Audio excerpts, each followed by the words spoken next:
VK Sharma Adarsh Vidya मंदिर, शंकर विद्यापीठ, कक्षा 10वीं हिंदी पृष्ठता पाठ्य पुस्तक के अंतर्गत आज हम जाट पंचम की नामक कहानी, जिसके लेखक हैं कमलेश्वर, का अध्ययन कर रहे हैं।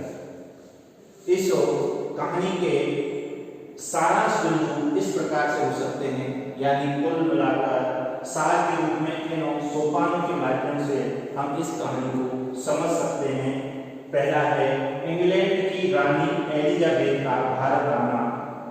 दूसरा, जाट पंचम की नाक रहित मूर्ति एक समस्या, यानी वो जो जाट पंचम की नाक थी, जिसकी मूर्ति पर नाक नहीं थी, नाक यहाँ पर सम्मान का प्रतीक है, वो वास्तव में देश के लिए एक तात्कालिक समस्या बनी हुई थी। नाक लगवाने के प्रयास, उसको नाक लगवाने के लिए क्या क्या प्रयास किए जाते हैं, शासन प्रशासन में किस प्रकार से खत्म मचली है, इसका विस्तार से उल्लेख यहाँ पर किया गया है। फिर मूर्तिकार द्वारा पत्थर की खोज के लिए किस किस प्रकार से विभिन्न क्षेत्रों में जाया जाता है। इसके बाद मूर्तिकार का नया सुझाव, मूर्तिकार एक नया सुझाव देता है कि यदि पत्थर नहीं मिल रहा है तो और उस जाट पंचम की नाक को लगवाने के लिए और क्या क्या तरीके हो सकते हैं, उसका क्या विकल्प हो सकता है, उन पर चर्चा की जाती है। फिर मूर्तिकार का सारे देश में भ्रमण, अंत में मूर्तिकार सारे देश में भ्रमण करता है कि कहीं किसी भी क्रांतिकारी या महापुरुष की मूर्ति पर भी यदि इस प्रकार की नाक मिल जाती है तो हम जाट पंचम की नाक पर नाक लगाकर इस देश के सम्मान को बचा सकते हैं, जबकि वास्तव में वह देश के स्वाभिमान को गिराने का काम कर रहे थे।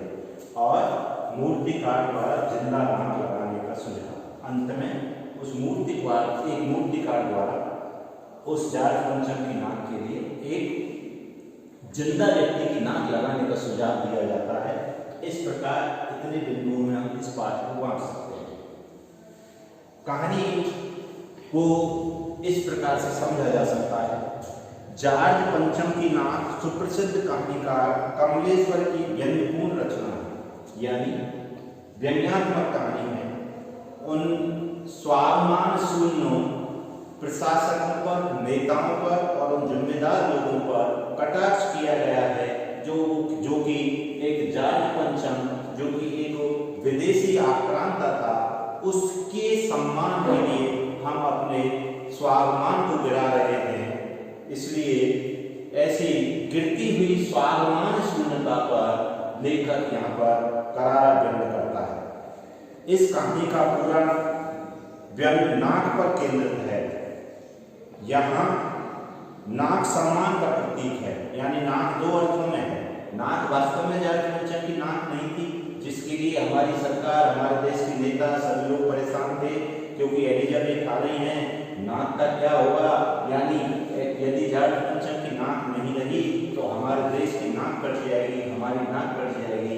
तो एक तरफ यह नाक वास्तव में मूर्ति की नाक के लिए है, वहीं दूसरी तरफ नाक का प्रतीक हमारे देश के मान सम्मान से भी है।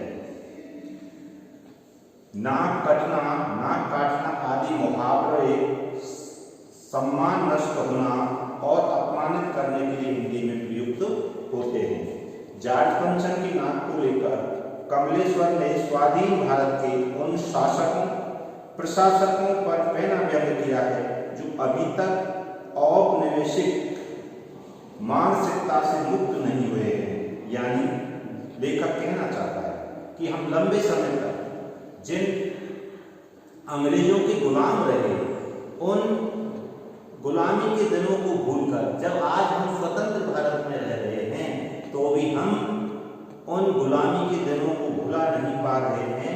यानी हम अभी भी औपनिवेशिकवाद, जो ब्रिटिश शासन की जो गुलामी का जीवन जीने की हमारी जो आदत सी पड़ गई है, उसको हम आज भी मन से भुला नहीं पा रहे हैं। यानी हम स्वाधीन होते हुए, स्वतंत्र होते हुए भी उन उनके महापुरुषों का, हमारे नहीं, उस अंग्रेजी जो शासक थे, उनके शासकों के सम्मान की हमको ज्यादा चिंता है, बजाय अपने क्रांतिकारी और महापुरुषों के स्वाभिमान के। देश स्वाधीन हो गया है। जॉर्ज पंचम अभी तक उनके लिए सम्मान की बात रहे। अरे वो अंग्रेज जिन्होंने हमारे देश पर राज किया, हमें गुलाम बनाया, अन्याय अत्याचार किए, उन लोगों के प्रति यानी ब्रिटिश शासन के प्रति हमारे मन में इतने सम्मान की भावना क्यों होनी चाहिए? लेखक यहाँ किसी बिंदु को उभारने का प्रयास करता है। मूर्तिकार पूरे देश का दौरा कर भारतीय महापुरुषों, बलिदानी, क्रांतिकारियों, स्वतंत्रता सेनानियों की मूर्तियों का अवलोकन करता है कि उनकी नाक निकालकर जॉर्ज पंचम की नाक में लगा दें, परंतु उसको सबकी नाकें जॉर्ज पंचम की नाक से बड़ी दिखाई देती हैं। जैसा कि हम जानते हैं, जॉर्ज पंचम की मूर्ति पर नाक ना होना देश के लिए प्रतिष्ठा का विषय बना हुआ है। लेकिन जब भी हम अपने महापुरुषों की, जब किसी का सुझाव आया कि किसी महापुरुषों की मूर्ति से नाक को हटा करके इस जॉर्ज पंचम की नाक पर लगाई जाए, तो दूर दूर तक जाया गया। यहाँ तक कि बिहार के बच्चों की नाक को भी देखा, जो क्रांतिकारी बच्चे थे, जो छोटे बच्चे थे, उनकी नाक भी जॉर्ज पंचम की नाक से बड़ी निकल रही थी। यहाँ लेखक कहना चाहता है कि हमारे देश के बच्चे बच्चे का स्वाभिमान भी उनके ब्रिटिश शासन के बड़े लोगों से, बड़े शासकों से भी कहीं ना कहीं अधिक है, मान सम्मान अधिक है। इसलिए उस जॉर्ज पंचम की नाक हमारे जो छोटे छोटे बच्चे, क्रांतिकारी बच्चे थे बिहार के, उन बच्चों से भी छोटी है, उनका सम्मान कम है। देश हित के लिए सन 1942 में शहीद हुए बच्चों की मूर्तियों की नाकें भी जॉर्ज पंचम की नाक से बड़ी थी। जॉर्ज की मूर्ति पर नाक फिट करने के लिए हमारे शासक प्रशासक इतने उतावले हैं कि देशभक्तों की नाक काटने को भी तैयार हैं। अंत में किसी भारतीय की नाक काटकर जॉर्ज की मूर्ति को जिंदा नाक लगा दी जाती है। ये कितनी शर्मनाक बात है जो यहाँ पर बताई गई। यानी उनकी इज्जत को बचाने के लिए अंत में किसी जिंदा व्यक्ति तक की नाक लगा दी जाती है। यह बात जनता से छिपाई दी जाती है। गुलामी के प्रति, जॉर्ज की नाक जोड़ने के प्रति उनकी व्याकुलता से उनकी मानसिक गुलामी का परिचय मिलता है। इस कहानी में व्यावसायिक पत्रकारिता पर भी चोट की गई है। यानी पत्रकारिता का कार्य होता है निष्पक्ष पत्रकारिता करना, यहाँ देश की यथार्थ को लोगों के सामने रखना, जन भावना को जन जन तक पहुंचाना। लेकिन हमारी जो पत्रकारिता थी वह भी शासन के अधीन थी। यानी जो पत्रकारिता है, जिसको कि लोकतंत्र का चौथा स्तंभ कहा जाता है, कहीं ना कहीं वो भी सरकार के अधीन रहकर काम करना चाहती है, उसको ज़्यादा पसंद है, जबकि उसे निष्पक्ष पत्रकारिता करनी चाहिए।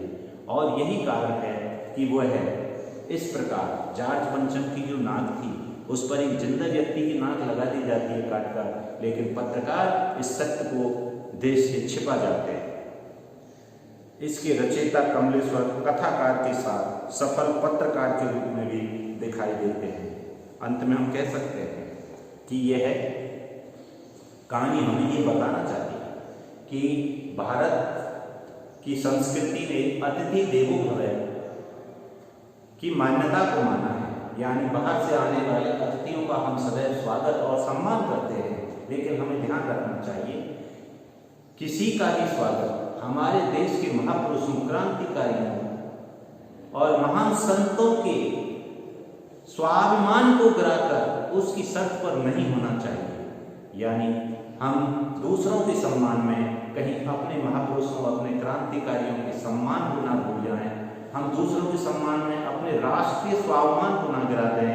हम दूसरों की चापलूसी करते करते कहीं स्वाभिमान शून्य ना हो जाएं। इस बात को पूरी तरह से लेखक ने बार बार उठाने का प्रयास किया है और साथ ही ये संकेत भी दिया है कि हमें हमारे देश से प्रेम करना चाहिए, हमारे अंदर देशभक्ति की भावना होनी चाहिए और ब्रिटिश सरकार ने जो अन्याय और अत्याचार किए थे, उस काल की जो भी कहीं ना कहीं गुलामी की मानसिकता है, वो हमारे भारतीयों में कहीं ना कहीं शासन में, प्रशासन में इस तरीके से हावी है कि वो आज भी उस गुलामी की मानसिकता को छोड़ नहीं पा रहे हैं, और यहाँ तक कि अपने महापुरुषों, क्रांतिकारियों का भी अपमान करने में नहीं चूकते हैं। इसलिए हमें सदैव ये ध्यान रखना चाहिए, राष्ट्रहित, राष्ट्रीय महापुरुष और राष्ट्र गौरव हमारे लिए सर्वोपरि होना चाहिए।